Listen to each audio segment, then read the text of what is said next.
Almost 30 years ago, I showed up at Texas Tech as a sophomore. I transferred. Actually, I was still a freshman. Long story. I transferred to Texas Tech in my second year of college, and I showed up with all the stuff that you take to college, the stuff that you can fit in your car. It was my Isuzu Impulse. That was a car back in the day, and I had it loaded with my stuff. And the other stuff that I brought with me to college, I didn't really pack, but I brought them with me. I brought some stuff from my past, some failures. I brought some ways I saw myself because of failures. I brought those with me. I also brought with me these questions about what's next. And I always tell college students this, like you get that question a lot when you're in college. Believe it or not, it never really goes away, because as long as you're alive, there's a next. And so we got to ask what's next. And I had a lot of those. I changed majors about 3 or 4 times. I was a music major at one point. So clearly that's not what I'm doing, but I had questions about that. I had questions about my purpose. Mark talked about purpose last week so well. I encourage you to go back and watch the end of Fixer Upper if you weren't here. I brought all those questions about the future and a lot of unknowns about my calling, my place, my track, my path, my next step. And unfortunately, I brought with me some beliefs about who I was, and some were true. Some of them were not true. And there were some things that I hadn't even discovered yet. And there were several people that kind of popped on the radar for me the first 2 years of college. Really, your first 4 weeks, maybe 4 months, will shape your next 4 years. I had lots of different people that showed up on my radar that could have taken me a lot of different directions. One of the people that showed up was a guy named Ron. Ron was a hospital administrator at UMC, and he had a heart for investing in college guys. And he got me and 3 or 4 of my friends together on a regular basis, and we talked about Jesus. And we studied the Bible together. And he helped me understand, he helped us understand who we are. And I had the most surprising thing that happened out of that. I've taken spiritual gifts assessments and personality assessments and influence assessments, all these different assessments that tell me kind of uniquenesses of how I am, and I love stuff like that. But one of the thing that shaped me more than anything else in understanding who I am surprisingly came from understanding who Jesus is. And I never expected that by knowing who God is, I would know myself better. But I did. And that's what I hope this summer series will be over the next 8 weeks. It's allergy season. So why don't we just do a mass bless you? And I'm a pastor, so I got credentials to do that. Mass blessing for the sneezing, and we get it. We get it. Where was I? I hope that this series can do for some of you, I would wish it would be for all of you, what Ron Cheadle did for me. I hope that as we lean in and look at these 8 I am statements that Jesus made about himself, I really believe we're going to discover who we are. That's why actually the hashtag we're using, He is I am. We're going to focus on who Jesus said he was, who Jesus says he is. And as we do that, and we understand He is I am by looking at these 8 I am statements that Jesus made, where he said, I am this and I am that. As we do that, I believe when we understand He is, we understand who we are. And because He is, I'm going to discover who I am. That's my hope for this series. If you have and by the way, here's kind of the idea behind this, that when getting to know who Jesus is helps us discover is who we are in Him. That's what I hope happens this summer. And to kind of start that off, to kind of give you some foundation for that, if you have a Bible, turn to John chapter 8. If not, verses will be on the screen. The reason we want you to have a Bible is not so you can follow along in here. That's great. But really, I want you to follow along out there. That's why we do reading plans. And when you engage the scriptures personally, it does something for you and your faith. And you can get electronically through the Live Oak app or through the YouVersion Bible app. But it's important to do this because what I want you to do is after we talk about it here, go back and read this again and process it yourself. But in John chapter 8, Jesus is discussing with some religious leaders. Discussing is a kind way of saying it. It's not the fully descriptive way. They are arguing with him about who he says he is. And they're asking him questions. They're trying to get clarity, but even when they get it, they don't want it. They're trying to discredit him and say this isn't, and they're just getting frustrated because he's saying things and they're like, did he just say what I think he said? And this is one of those occasions, and in verse 48, we'll pick up mid-conversation, but this is what it says. The Jews answered him, aren't we right in saying that you're a Samaritan, demon-possessed? Now, Samaritan's not offensive to us, but to them, that was an offensive word. That was those people, that was a group of people they did not care for. He was not a Samaritan. And they kind of said, aren't you a Samaritan and demon-possessed? Like at no point had Jesus given any indication that that's who he's saying he was. So he says, I am not possessed by a demon, which I would say, thank you very much. But he didn't say that. He's cordial, he's respectful. But I honor my Father, and you dishonor me. I'm not seeking glory for myself, but there is one who seeks it, and he is the judge. Very truly, I tell you, whoever obeys my word will never see death. Well, that takes their offense to another level because they're starting to okay, so what you're saying is, at this they exclaim, now we know that you're demon-possessed. That just seals it. Abraham died and so did the prophets, yet you say that whoever obeys your word will never taste death? Are you greater than our father Abraham? He died and so did the prophets. Who do you think you are? Now, if anyone has ever asked you that question, who do you think you are? There's one of two ways that's going. You either have a caring friend who says, let's discover the uniqueness of how God has wired you, your purpose, your passion, your contribution, what Mark was doing last week in the Fixer Upper series. Let's find your unique purpose and your common purpose you have given by your Creator. They're leaning in saying, who do you think you are? I want to know you, and more so, I want you to know yourself. I don't think that's what they're doing, right? Who do you think you are? If you've ever had somebody say that to you, you might have just said something to them about a political party you do not agree with. Or it might have been something saying about their kids that, hey, did you see that kid out playing second base? That's my kid. Who do you think you are? Or it could be somebody who took your parking spot at the mall. Like, no one goes to the mall anymore. Like, wherever it is you go. Like, you get it. Like, who do you think you are? It's that version they're saying. Who do you think you are? But this is the most important question that Jesus could ever answer. Who do you think you are? And he's always trying to help us get clarity on who do we think he is. But I think that's the question he asks you. Not with the you just took his parking space or offended his second base playing kid or, whatever it is. You talked about a political party. It's on the other side, like leaning in saying, I want you to know who you are, who he says, I created you to be. Who do you think you are?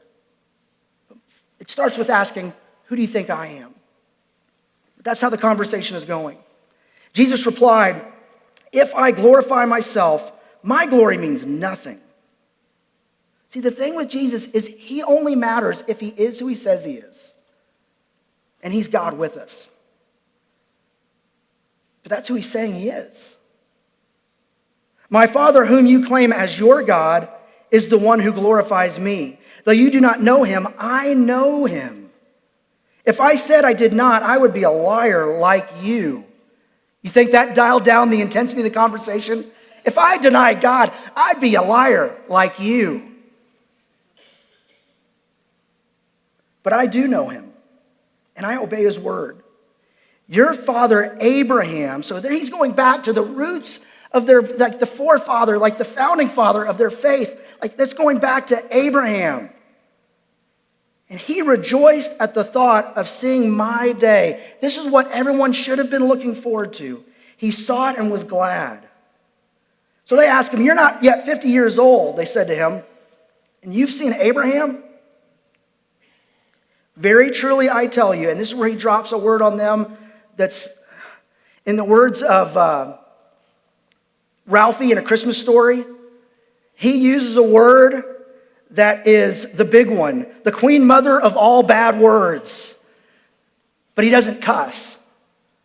And in their minds, he does something so much more offensive. Before Abraham was born, I am. 2 words, 3 letters. And look what they do next. They lose their minds. At this, they picked up stones to stone him. And I'm not sure what this means or what it looked like, but Jesus hid himself, slipping away from the temple grounds. Ninja stuff. I don't know what happened there, but that's awesome. If I was one of the guys offended by all this, I would go, that's offensive, but that was cool. I don't know what that was, but let's at least give him credit for that. But they are so offended by this name he uses for himself, I am.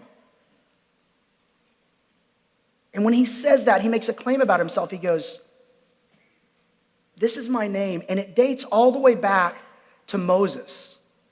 The first time that God ever had a name tag where it said, hello, my name is, and God gives his name, and he gives this name, I am.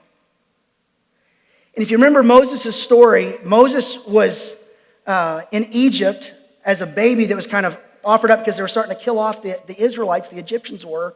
And he's spared, and he ends up growing up in Pharaoh's house. And then one day he sees all these other Israelites. He's living in Pharaoh's house in Egypt like an Egyptian. But they're out there working as slaves. And he gets so mad that one day he kills an Egyptian, murders the man, buries him in the sand. And then when he knows that somebody saw him do that, he runs into hiding for years. And meanwhile, the Israelites are stuck. And God says, I'm going to get them out. It's now time. And he one day shows up to Moses and says, Moses, you're the guy. And you may not remember this, but some of you might. The way God shows up to him at this time, he didn't have the hello, my name is name tag on. Do you remember how God showed up to Moses at that point? Any of you? Some of you won't, but there's a burning bush. And it's kind of comical because Moses was walking along, he was taking care of sheep, and he goes, hey, there's a bush over there on fire and it's not burning up. I'm going to go see what that is. God has to get Moses' attention with something fire. Guys love fire. It's ooh, something's burning. It's not burning up. What is this? So he goes over and God starts having this conversation with him. Here's what it says in Exodus chapter 3. God tells him, and now the cry of the Israelites has reached me. And I've seen the way the Egyptians are oppressing them. So now, here's what I'm going to do about it, Moses. You need to go. I'm sending you to Pharaoh to bring my people, the Israelites, out of Egypt. And immediately, Moses is given this amazing assignment. And really, it's been his passion for a long time. That's why he murdered an Egyptian who was beating some Israelite slaves. He couldn't take it. But now God's saying, hey, that angst, that frustration you had, I'm going to let you do one better than stopping that guy. I'm going to have you release everybody. But at that point, Moses had packed some things with him. Some belief about his past, that he failed, he murdered somebody, that he's been out of it for a long time, that he knew that not only would Pharaoh probably discredit him, but even some of the Israelites would as well. So his insecurities and questions about what's next, this wasn't in his plans. He thought he knew who he was, but he never understood who he could be if God was at the center of his life. There were lies he believed and truths he had not discovered about himself. And it's all rooted in the truth of who God is. That's where it starts. It's not who Moses is, it's who God is. But Moses said to God, who am I? It's such an important question to ask. Who are you? But just like when someone says, who do you think you are? There's 2 sides to that. You can ask that question about yourself, leaning in, wanting to know God's purpose and saying, God, who am I? If you're my creator, who did you create me to be? What's my unique purpose? Who am I, God, based on what you did for me at the cross? What have you done with my past? What are you going to do in the future? And in this moment right here, what are the lies I'm believing about you or myself? Who am I? Or you can lean into it like Moses did, saying, who am I? Because Moses had a speech impediment. Moses was a murderer. Moses has been out of contact with that group of people for a long time. And Moses knew there was no card he could play on his own that could change Pharaoh's mind. And how do you tell a leader of a nation that your entire workforce is about to leave and experience a huge economic, financial hit? Moses didn't have the words, and he knew if he had them, he'd stutter. So he said, who am I? You can lean into that question one of two ways. Please understand that if God is for you, lean in this way. I believe he is. Lean in this way. God, who am I?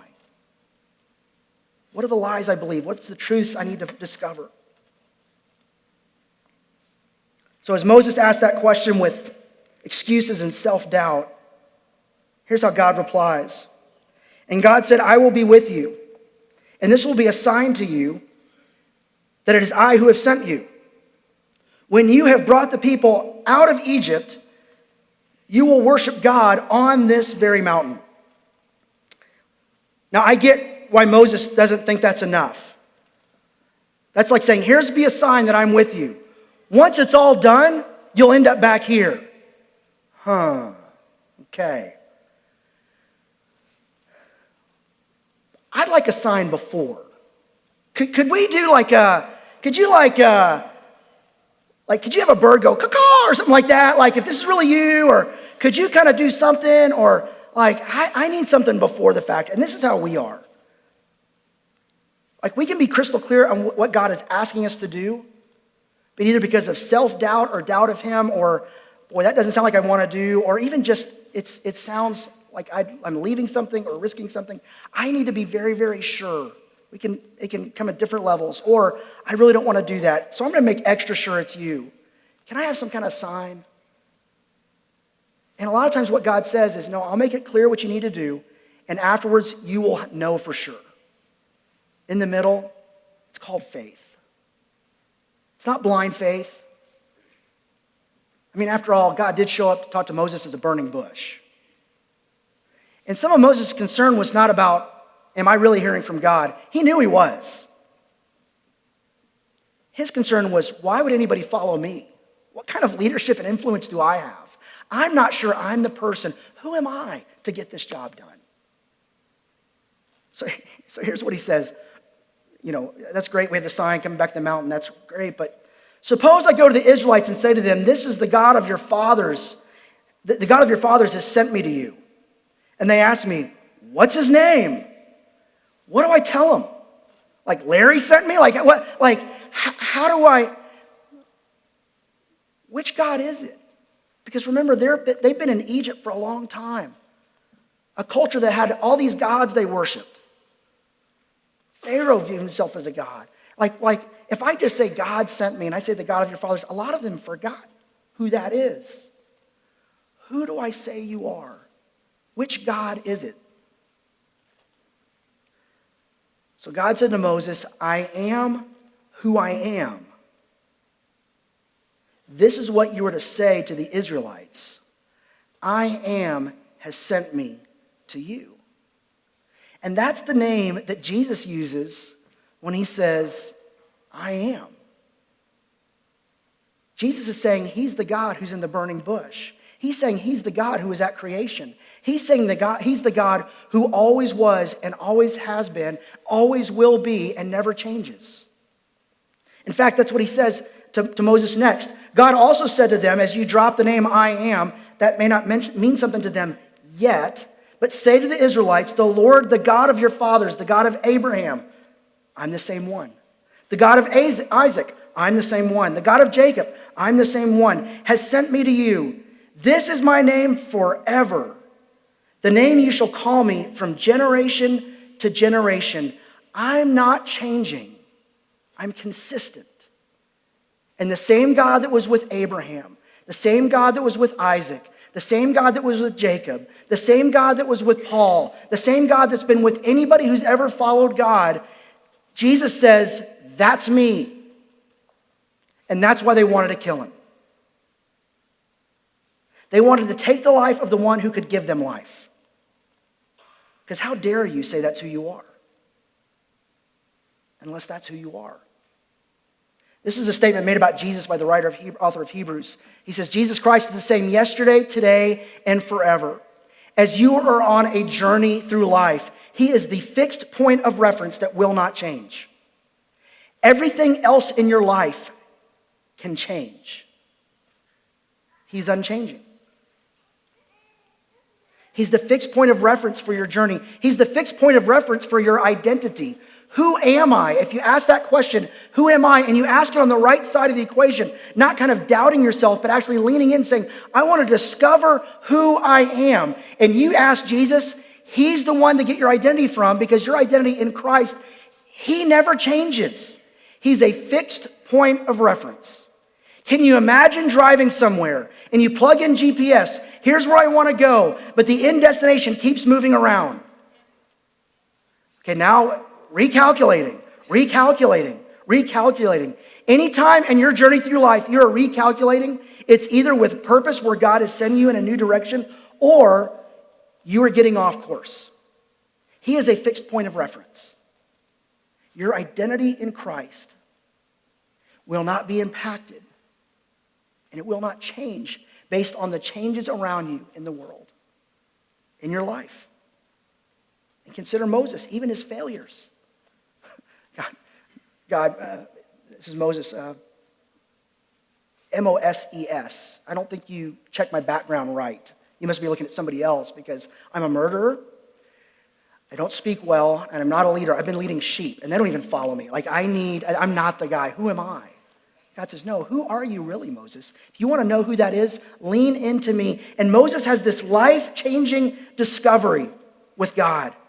And it changes Moses' story. And it changes the story of all these people who were slaves in captivity in Egypt. And Moses, we talk about him thousands of years later, we know who he is. Because at that moment where he said, who am I? He decided to stop leaning into the one about, I don't know, who am I? And he decided to say, I'm going to ask that question, who am I? Based on what you're doing in my life. And it changed his story. I believe it could change your story too. Changed mine. And what we believe and what we're going to focus on this series as we look at these very descriptive I am statements that Jesus makes is that when you have an encounter with the great I am, you discover who you are. And I think much like me when I showed up in college, some of you have some things packed that are failures from your past, or things other people said about you in your past, things that you think people thought about you in your past, whether it be true or not, that they think that or not, even if it's true or not.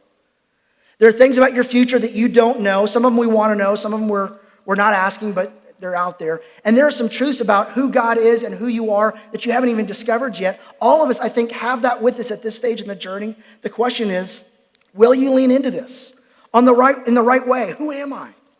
And who are you? With an inquisitive, not an accusatory tone. When you have an encounter with the great I am, you discover who you are. What if this summer you had an encounter with God and it could do that for you? Because what I believe is the great I am changes who I am. I really believe that. And in God's presence, when we experience him personally, not just read about him, but experience him personally, because if Jesus Christ is the same yesterday, today, and forever, I can experience him personally, not just academically. When we experience him, we find out that he is faithful, powerful, gracious, forgiving, and working each and every day.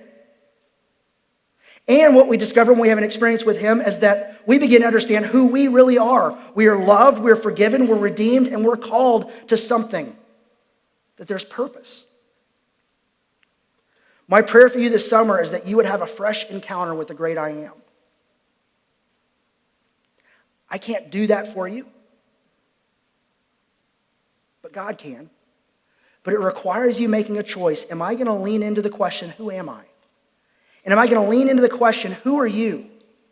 Who do you think you are and who do I think I am? But I'm going to lean into it not in the way of doubting and bringing to the table all my failures. Bring them to the table, but do it to release it and say, those are lies. Those aren't true anymore.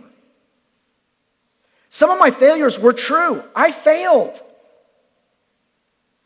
But if I live as a failure, I deny the power of the cross. That's not who I am. That's something I did. Failure is something that happens. It's not an identity. Unless you start wearing it as a name tag. Or you put it on your resume and think Jesus can do nothing with it. He can, and he did, if you let him. So my prayer for you this summer is that you'd have a fresh encounter with the great I am. And we're going to lean into these 8, or actually here there are 7 statements. This is the first one, kind of a generic I am statement that Jesus makes, where he just says, I am, meaning he's God. And it offends everybody, but I am the bread of life. What does that mean? Because if he is the bread of life, what does that mean for me? He's the light of the world. What does that mean for me personally? He's the gate. He's the good shepherd. He's the resurrection and the life. He's the way, the truth, and the life. He's the true vine. Each of these have implications about who he is, his purpose in your life, and who you are when you're connected to him. And next week, what I'm going to do is show you a way to study these statements very personally, very simple way to do it, where you can study these personally. And my challenge for you this summer is to really do that. On Sundays, I hope we'll engage each of these together and think about who do we think he is and who do we think we are. And with each of these statements. But I hope Sundays we'll spend those together, that we'll engage through worship and teaching. And if you can't be here, like we travel, there's a Sunday, I hope to be on a cruise ship or a beach or something like that. I can't remember where we'll be that day. We're going on vacation for a week. But that week, I'll watch the message. And that's why we put them online, and we try to do it as fast as we can, because we want you to be able to engage it personally and share it if you want. But engage personally this week, and then this summer. And we also want you to engage the Bible. That's why you have the bookmark that's a reading plan. It's also on the app and the website. And each week, I think it's on Monday, the first day of the week, it's going to be that previous Sundays, like tomorrow, I think it's John 8. Is that right? Yeah? You'll do this, you'll kind of read that chapter. Next week, I'm going to give you a way to engage this personally, where you can read that statement we make that week, and you can read it personally and make an extreme personal application to your life. I want to teach you a new way to study the Bible. A real simple tool that's unique for these 7 I am statements. So next week, we'll talk about that. If you're not here next week, we're going to shoot a video with just that and put it on the website and probably send it out in some way. But I want you to engage these statements. I think these are key to understanding who Jesus is and who we are. And another way to engage the scriptures, I think you should do it privately, but I also think you should do it with others. So bring some others into that. Maybe it's studying it as a family. Maybe it's studying with some friends. Maybe it's finding one other person to say, hey, let's read through this together. Not just hold each other accountable, did we actually read it, but what did we get out of it? How will we apply this? And guys, some of you know this. Every Friday morning, I'm at Rudy's, and if I'm out of town, somebody else is there, and we read one chapter of the Bible together. We buy a breakfast burrito, we sit down at a table, and we read one chapter of the Bible, and then we ask, what are your observations? What does it say? What does it mean? And then what does it mean to me? And we apply it. And what we're going to do on Fridays is we're going to take the previous week's chapter, this next Friday will be John chapter 8, and we're going to study it together. That's all we do. What does it say? How do we apply it? And how can we pray for each other? Those are the 3 questions every week. It's very informal. It's very quick, 30 minutes. Sometimes we go just a little bit over, but usually we try to end right at 8. So guys, you're invited to join us, and if we fill up more than one table, we'll split up in 2 groups or whatever. And if I'm not there, somebody else usually leads it. Sometimes Keith Moorwood, sometimes Keith Woodard, sometimes some other guys. But guys, you're welcome to join us, because we believe engaging the scriptures privately and as well as in groups of people where you can discuss it can have such an amazing impact that's unique and different than what you can get in here. And then the last thing, what I'm hoping you'll do is take a step. Moses knew very clear the step God was asking him to make. I don't believe God is a God of vagueness or confusion. I believe God can communicate and say, this is the next step as you either are seeking me or you are following me. This is your next step. And I'm praying that you have clarity and understand that, and you would take your next step. And the question I hope you'll ask, and one of the things we believe at Live Oak is everybody has a next step. What is your next step? And I think as you encounter this summer, you might have some clarity on this as you encounter Jesus, the great I am. And this is my prayer for you this summer. The prayer that I pray that you would pray for yourself. Jesus, this summer I want to have a fresh encounter with you. Help me to know you more and to know who you created me to be. I'm hoping that's a prayer you will pray this summer. And then something will catch your eye. And much like Moses said, I'm going to go look at this. You'll go over and look and say, God, what is it you have for me here? It might be your calling. It might be leaving your past behind. It might be embracing your identity with Christ. It might be embracing your unique purpose. I'm praying that this summer is a fresh encounter with the living God. And I believe it's possible because he is the same yesterday, today, and forever. And that is a good thing because everything around us can easily get into chaos. We live in a chaotic world. But we serve a God of order and purpose who wants to speak into your life and not just give you information, but have a relationship with you. Let's stand for closing prayer.